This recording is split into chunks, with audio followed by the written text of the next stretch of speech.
Welcome to Kiss the Reviews. I'm Armando, that's Corey, and today we're doing 2008's The Family That Prays, a Tyler Perry joint.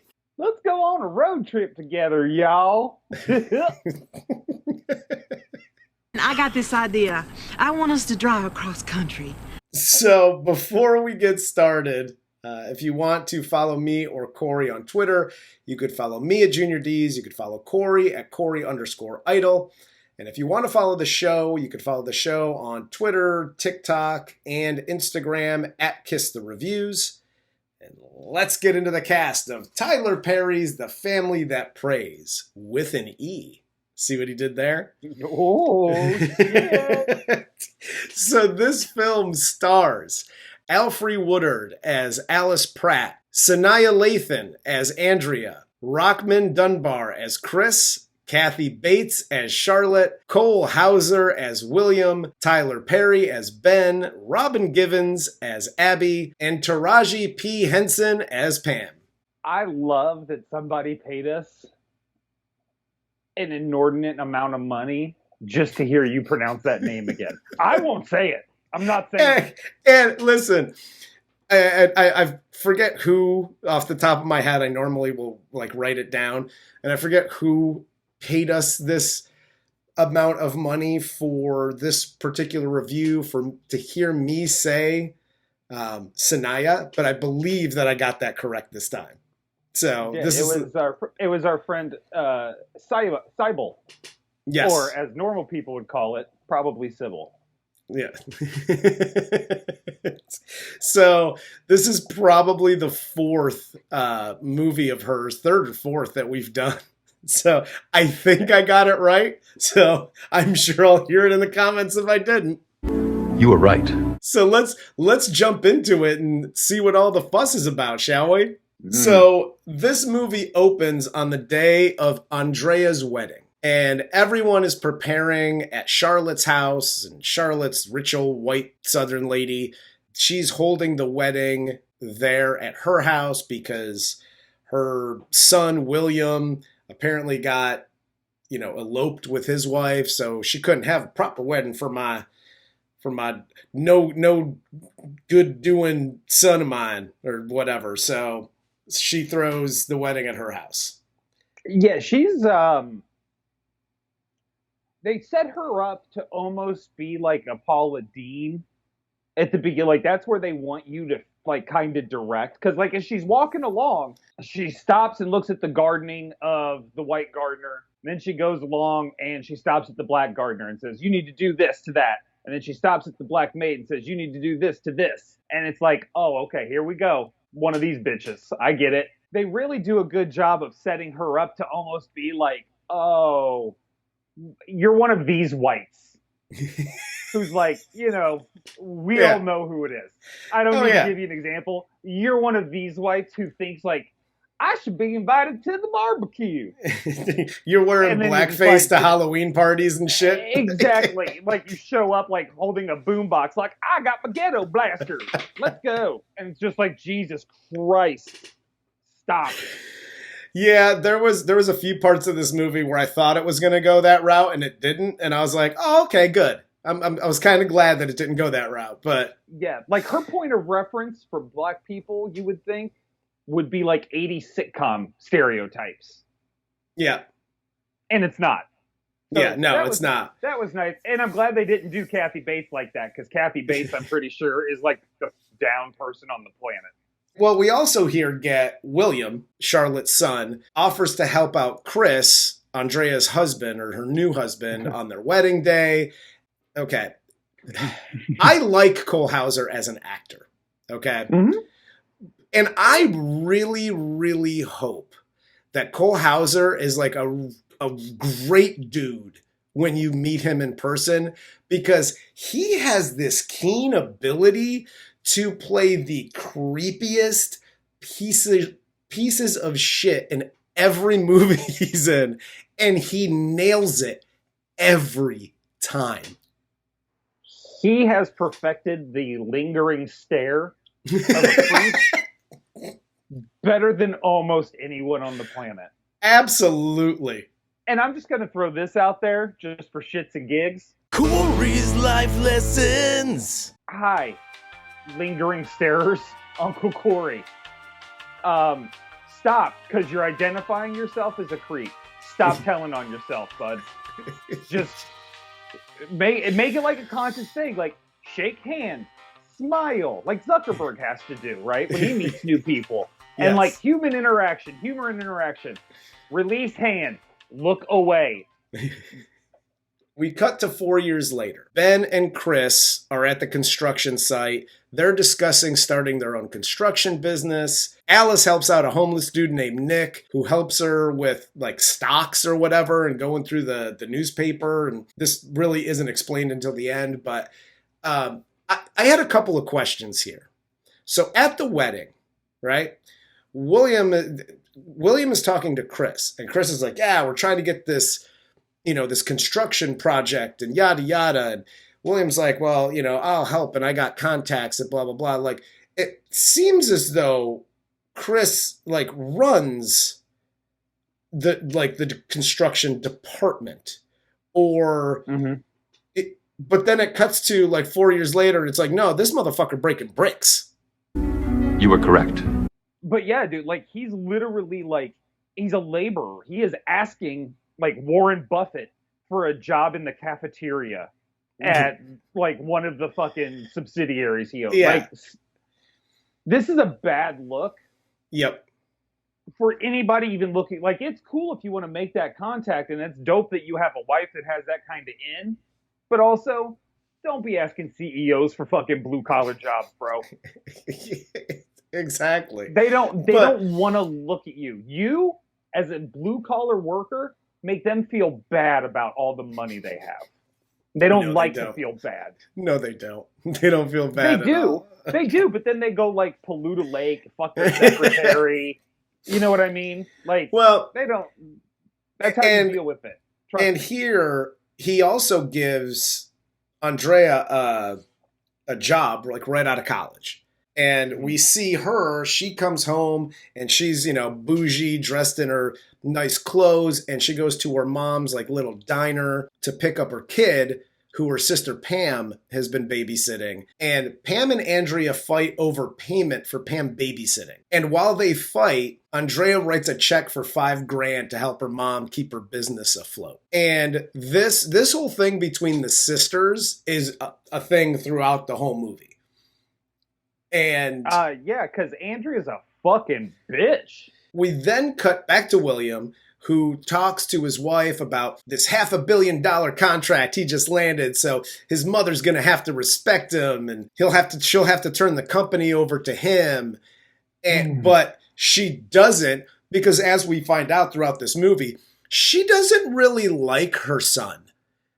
Like, no.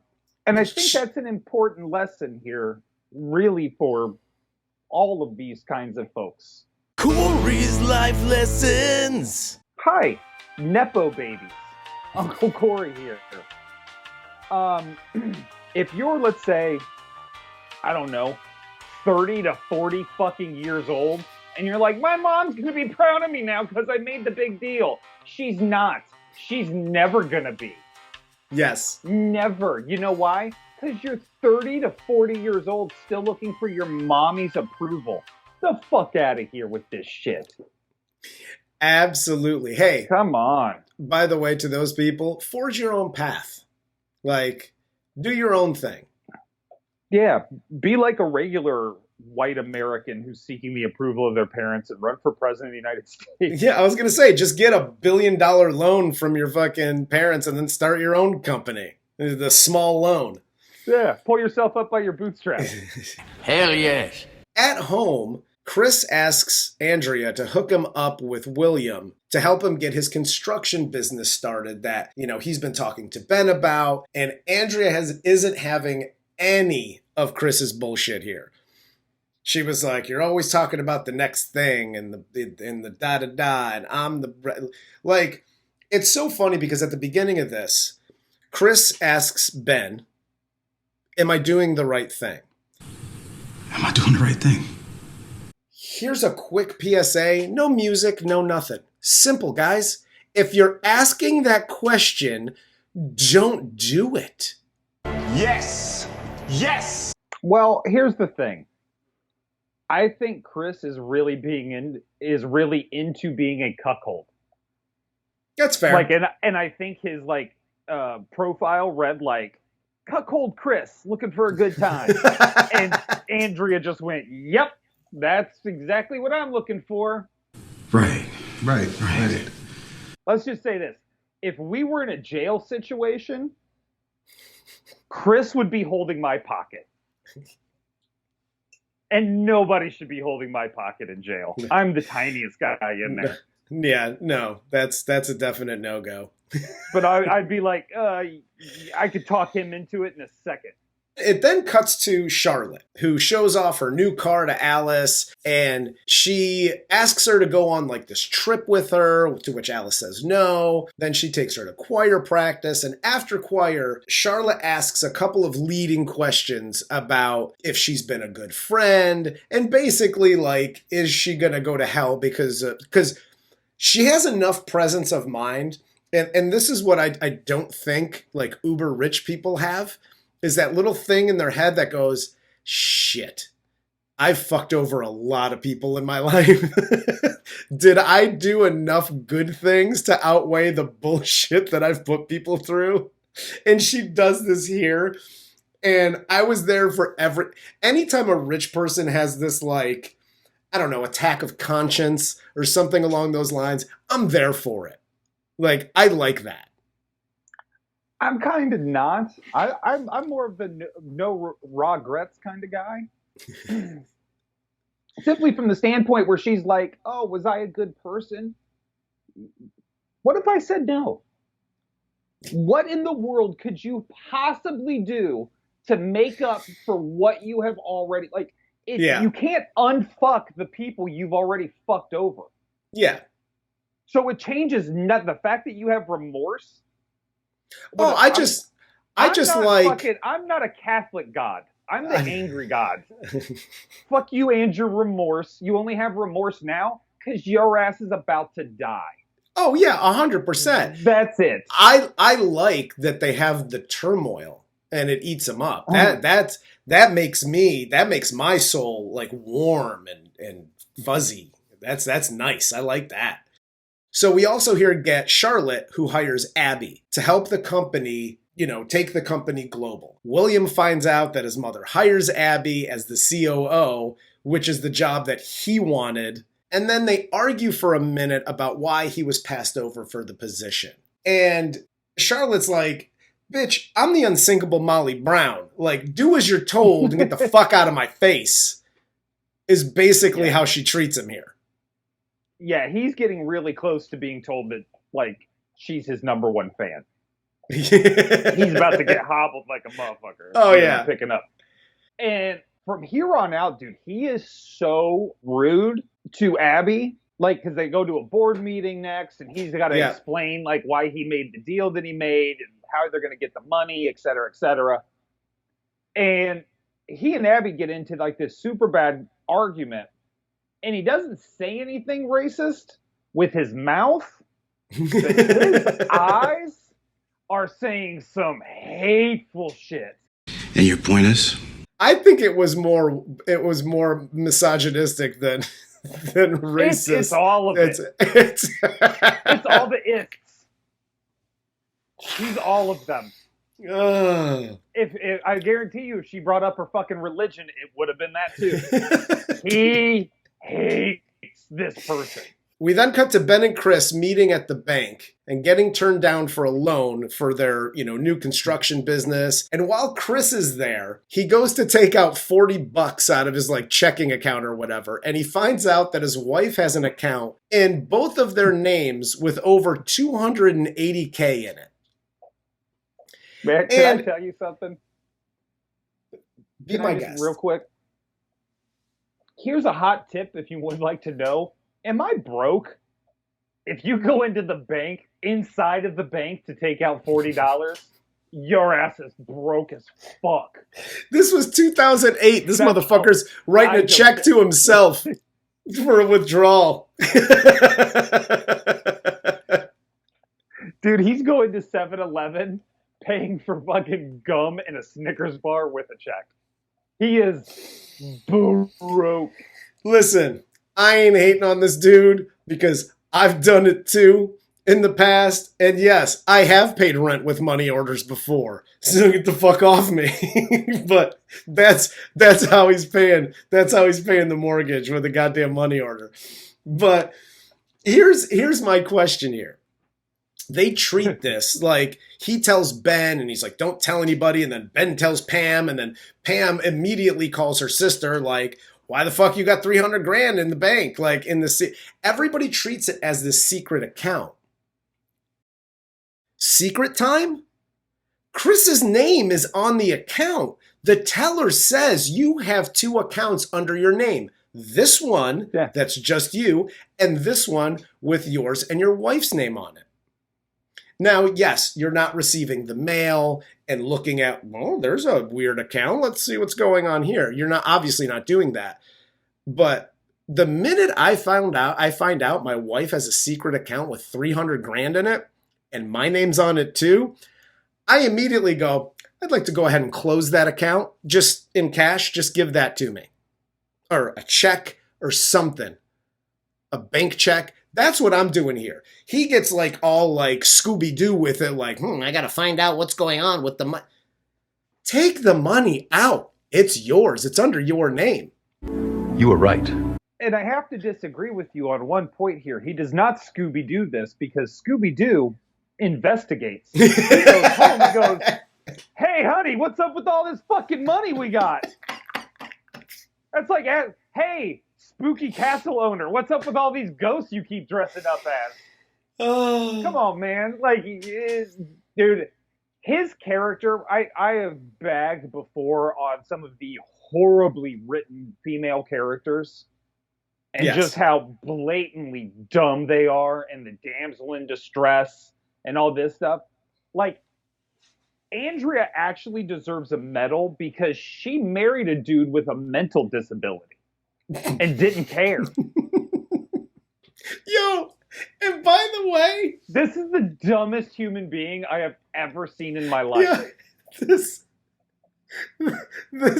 this fight between Chris and Andrea about the 286 grand made me piss my pants. And here's why. Because Andrea is one of these type of women that will put you on blast at like Christmas or Thanksgiving in front of your whole family. Like, that's why your dick's limp and you can't fuck me good. Like, she's that type of person. This bitch here says, you will never be William Cartwright. He's smart. He can carry on a conversation with the business world without stuttering.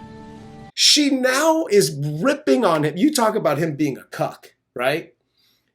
She says, you'll never be as good as William Cartwright. And I just put 2 and 2 together. Is his name Bill Cartwright? Yeah, he is. He has a fucked up free throw and everything. I literally just put that together real time. But she says, you'll never be as athletic as Bill Cartwright. And you're also a stuttering prick, and you'll never get a business off the ground because as soon as you get into a meeting, you're like, a-duh. Hey, lady, slow down. Okay? You're getting a little fucking like personal. Me talking to a spouse. You're getting a little too personal with the shit. Can we just keep it at, why do you have 300 grand in the bank? Get over it.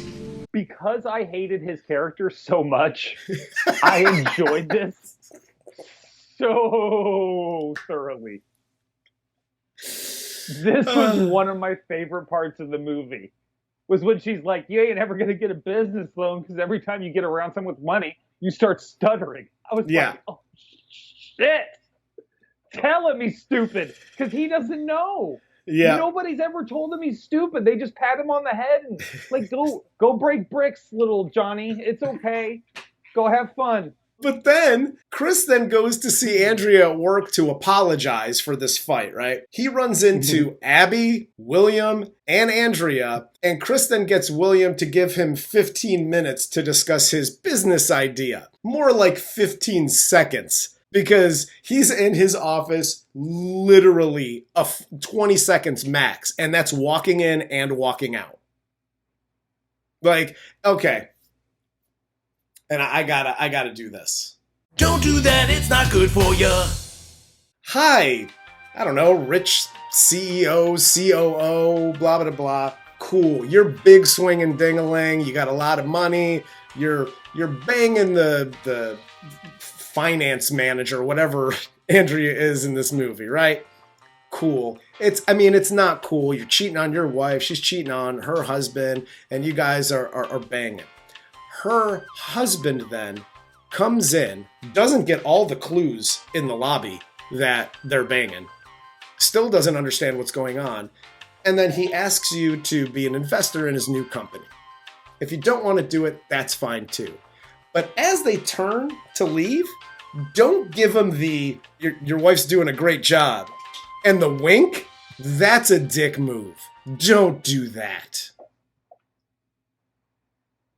I think it's a fantastic job because a guy that works for you literally came in and said, I would like money from you so I can be a competitor of yours. Yes. Dude, if I wasn't before, I'm totally fucking your wife now. Are you kidding me? Chris makes bad moves at every turn in this movie. Dude. You were correct. He says later in the movie, like, your husband is asking me for money to be one of my competitors. And word on the street is he's gone to our competitors and asked, so Chris is going to other construction companies asking them for money so he can start his own construction company to bid on jobs against them? Well, his big plan is like, we'll take the little jobs and then they can have all the big jobs. And that's how, and it's like, that's not how that works. No, dude, it's literally, dude, it's you, Ben, a Black & Decker, like cordless screwdriver and a hammer. Okay, you're not getting any of these bids. First of all, let's just start there. Be thankful that they got you a job bagging groceries at Kroger, bitch. Oh, that's as good as it's gonna get for you. Andrea takes Chris to this big gala for one of their, bids or their jobs or whatever, because Abby basically forced Andrea's hand into bringing Chris. And all the interactions are awkward from start to end. And when Chris goes to look for Andrea, because she disappears, the receptionist from the company tells him that Andrea may be with William somewhere. And upstairs with Andrea, this is where William tells her that he's going to fire Chris because he's starting his own company and going to their competition for help. And dude, this whole thing, and still, Chris doesn't understand that William is banging out his wife, literally upstairs at this gala.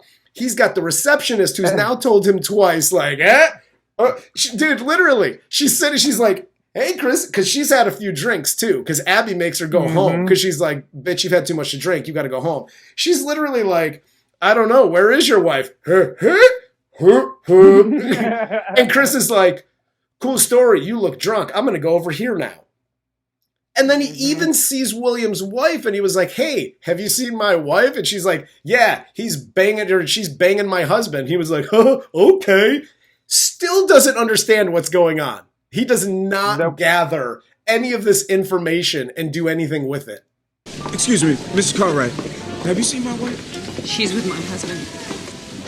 Naive and innocent and sweet, those are things that don't exist in Chris's world. Because Chris is a grown-ass motherfucking man. Yes. He pays taxes. This guy pays he votes. You were right. So back at work, Abby then meets with Andrea, tells her that she's concerned about personal purchases, hotel stays, and outright asks her if she's banging William, which she already knows the answer to. And Abby then attempts to fire Andrea, and Andrea pulls like this is like a Corey move, okay? Where Andrea just goes, you firing me? You can't fire me, because I still got a job. And then just walks out. We're gonna have to let you go. We'll see about that. He has no authority to keep you here. And you have no authority to make me leave. Abby still has control of this company. For all intents and purposes, Cole Hauser is just a guy. He's middle management. You were correct. Kathy Bates and then Abby is how the hierarchy at this company seems to be going, based on every conversation that's been had. Yes. But apparently, people that are just fucking Cole Hauser can be like, yeah, go fuck yourself, executive officer of the company. That ain't happening. And you're right, that is a Corey move. But at the same time, that ain't happening because no COO or CEO or anybody's trying to fuck me. That That's doesn't true. happen. No, Corey just gets up Cole and like Hauser would try and fuck me. No, the meetings that Corey goes to are like you've been spending like you have the company credit card and there's a lot of strip club purchases on here and you're like, and well, you're fired. No, I'm not. And then right back to work and everybody's like, well, I mean, I guess he still works here. At least he's committed. So during all of this that's going on, we have Charlotte and Alice going on their little trip across the country in Charlotte's car. I wish Thelma and Louise had starred these two. Yeah. Dude, if Thelma and Louise had these two in it, I would have watched it and I probably would have liked it. But they go on this whole like adventure together. And Charlotte then makes Alice go to this hillbilly bar because it's fun. And then Alice takes Charlotte to get baptized in like a mud hole. And then Charlotte takes her to a strip club. And after the strip club, Charlotte loses her shit about her camera's memory card being full. And when Alice goes to help her, Charlotte admits that she has early onset Alzheimer's. And that's why she's doing all these things. She wants to have memories and yada yada. Corey's life lessons. Hi, Chris's of the world, Uncle Corey here. I feel like it's very important for you to understand that the whole memory full thing, it's a metaphor. You don't actually get Alzheimer's because you get too many memories and your memory bank is full. So I just want you to still go out there, Chris's of the world, and still have fun and make memories chasing butterflies and eating gum out of trash cans or whatever it is the fuck you do. But I want you to go have fun, okay? That's fair. We then cut to Chris here. He and Ben get fired at the construction site. They go back to the diner, and as they argue about it, Andrea comes in, loses her shit because Chris took out all of her money to start his business. She then has to explain to Chris, like he's 5 years old, where and how she got the money. And this is when Chris loses his shit and then backhands the absolute shit out of her. And she then tells him here on top of that, oh, by the way, our son, that's Williams too. That's an exclamation. Like, look, there ain't a lot of ways you can recover from getting slapped and knocked out of the fucking ring like Cuba Gooding Jr. was in Gladiator. But telling a man that his son ain't his son, and matter of fact, his son is from the mountains of Caucasus, to quote Cat Williams. You win that argument, bro. That's a knockout punch. Fuck that slap. Yeah, that's pretty rough here. And the fact that like he's like, what? You've been having sexual relations with William? Bro. And Ben has to say, like, Tyler Perry himself literally comes out and he's like, everybody know, man. They know they talking about you behind your back at the site. Everybody know. You work at a construction site, and the people on the construction sites have been talking about you. Have been talking about your wife, who they don't know, who's an executive in finance in this company, and the owner of the company fucking. They're so horrible at keeping this secret. Yes. Literally everyone knows that is involved with this. The guy that delivers bagels to the company knows they're fucking. Yes. And Chris is like, what are you talking about? Is it possible this story is true? Yes, it is. Here's the thing, dude. I've worked in not necessarily construction sites, but in jobs like this. And I'm calling bullshit on Ben's whole story that they're talking about him behind his back, because those dudes will dog you the fuck out in those jobs. And I've had a string of those in my life. Especially to guys like Chris. That they know they can just push around and he ain't gonna fight back. Man, what are you talking about? So his idea, after he fucks up his job and gets him and his boy fired from said job, he takes the money out of the account and invests all of it in the construction business that literally everyone who knows and loves him has said, stop talking about this fucking business. It's a bad idea. It's not just the money. It's a bad idea. Hey, at the end of the movie... Hey, baby, guess what? I got fired, but I made some moves. Motherfucker, I will kill you. That, if nothing else, is a safety net. I am choking you out on sight. I am And by the way, there is no business, a bar, a construction company, a real estate business, none, that costs $280,000 to start.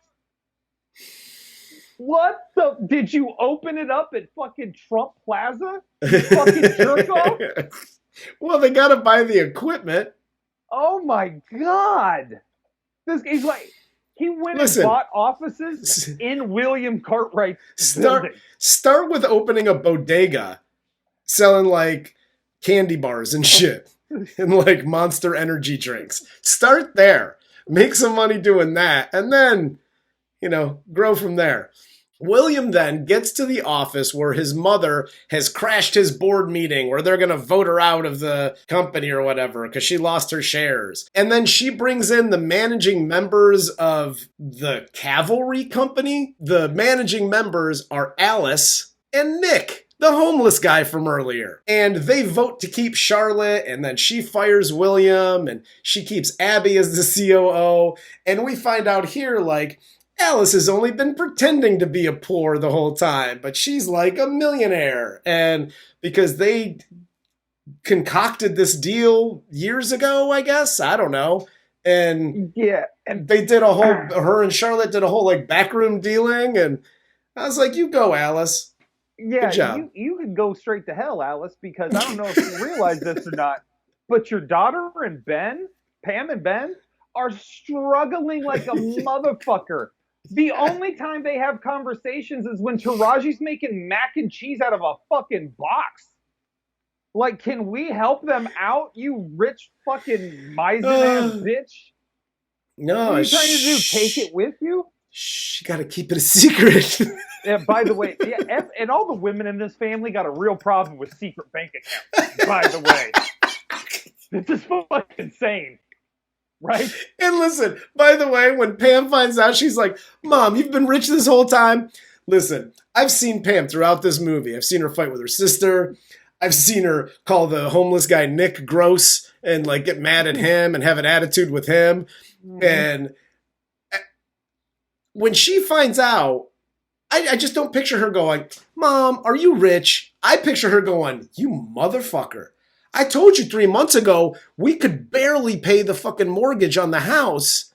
And you were like, well, them's the breaks. These are the breaks.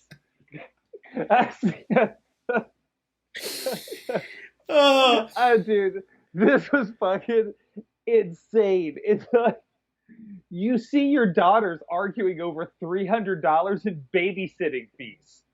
Can you help somebody the fuck out? And thank God Pam did actually find out about this money, because you know what happens to Alice's who hide money from their families until they're too old to fucking know what they're doing? They give it to churches because they're crazy religious people. Some fucking backwoods lake preacher dunking fucking ladies in a lake just got, I don't know, a private jet because of Alice's fucking stock. My favorite part, by the way, is the fact that, like, the whole, like, let me introduce the Cavalry Company. And Alice and the kids and Nick walk in all fresh-faced and clean. That's the shit that happens in fucking Billy Madison. When, like, Chris Farley, the bus driver, and the Penguins show up. And they're like, we're here to save the day for everybody. Whoop-a-doo! This doesn't happen in a real movie. You were right. And one of the executives, wait a second. Why, is that Nicholas? The crazy man we had to fire because he did drugs and lost his family? Oh my lord, Nick is back. And he got us in the end. Nicholas? Call me Nick. This shit's so silly. Oh my god. I can't. Well, and it then cuts to Charlotte, who overdoses on her meds because, you know, she's going down the Alzheimer's path, and Alice gets the call, and Alice delivers a really long voiceover as we see Charlotte's funeral, and the movie ends with a montage of Chris and Ben starting their business, and Chris leaving Andrea, and Nick buying a house, and he's not homeless anymore, and the loveless marriage of William and Jillian and whatever, and Alice then takes Charlotte's car for a drive at the end, and apparently she goes on another adventure. I just have to say this. When in doing these reviews, as we do, when I'm like going through and writing notes, you know, we've done plenty of movies where it's like, okay, Act 1, this happens, cool. Act 2, maybe 2 or 3 things happen, and then Act 3, there's a couple other things, and the resolution, right? There were so many, like, motherfucker, like, even M. Night Shyamalan does it. It's one twist, one drama point, 1 or 2, maybe an A plot and a B. Every single character has their own plot. This was a TV series shrunk into an hour and 50 minutes. You were correct. Yeah, what's unfortunate is when you do that in your writing, what ends up happening is you have these silly exposition dumps. You have, like, they do, like, at the diner, where just everybody has to be at the diner, all with the exact same, like, Alice just got back from vacation right when everything just happened to be exploding. You know what I mean? Because they have to get this all in, just so there's some kind of conflict resolution there. And then, like, Nick has to walk into the boardroom. So, because Nick's plot has to be wrapped up. Nobody gives a fuck about Nick. We just don't. Alice told us his story. That's cool. That story about Nick shows us why Alice is a good person, and transferring Alice's good-hearted nature over into Pam, as Pam is carrying on the family tradition, whereas Andrea's become a fucking cunt of a human being and is just running off doing her own thing. So, like, that's why Nick exists, not to actually have a story. So when you do that, you have to bring in this silliness, like the Billy Madison ending, like the exposition dumps in Jeepers Creepers and Madam Exposition. That's why these things constantly have to happen, because you're just throwing too many plot lines in. Like, this had like fucking Q plots, dude. Not it was C plots. It was a lot. It was insane. It was a lot. It was too much. And I will wrap up by saying this. Tyler Perry did a fantastic job in maintaining the character of Chris throughout, because the end of the movie shows where exactly $280,000 goes into. It's a shop in a strip mall with a plain-ass sign, and the name of the company looks like a bar that you just bought that says Chris and Ben Construction.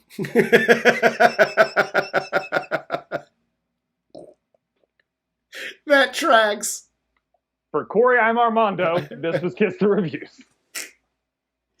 On that note, I mean, listen, at the end of the day, I like dramas. I didn't really like this as far as like the cinematography, as far as like the score, the soundtrack, like everything was really good. The acting was awesome. It was just too much. Just too much. Peel back some stuff. Remove some characters. Like, and we're good. Like, but that's all I got for this one. Baby, what is he talking about? Dude, keep them coming, please. Because honestly, as bad as it was, I enjoyed it so much more than some of the bullshit we've had to endure on this fucking channel. No, 100%. I was going to say, I didn't like this movie, but it was a hell of a lot better than some of the other movies we've seen. Howard the Duck, I'm talking to you. I'm going to say this straight up because I like fighting with people in the comments, apparently. I would watch this movie 10 times out of 10 before I had to watch Thelma and Louise one more goddamn time. Absolutely. I agree 110%. And we'll end there. I'm sure that'll start a fight. For Corey, yep, I'll see you in the comments, bitches. For Corey, I'm Armando. This is Kiss the Reviews, and this was 2008's The Family That Prays.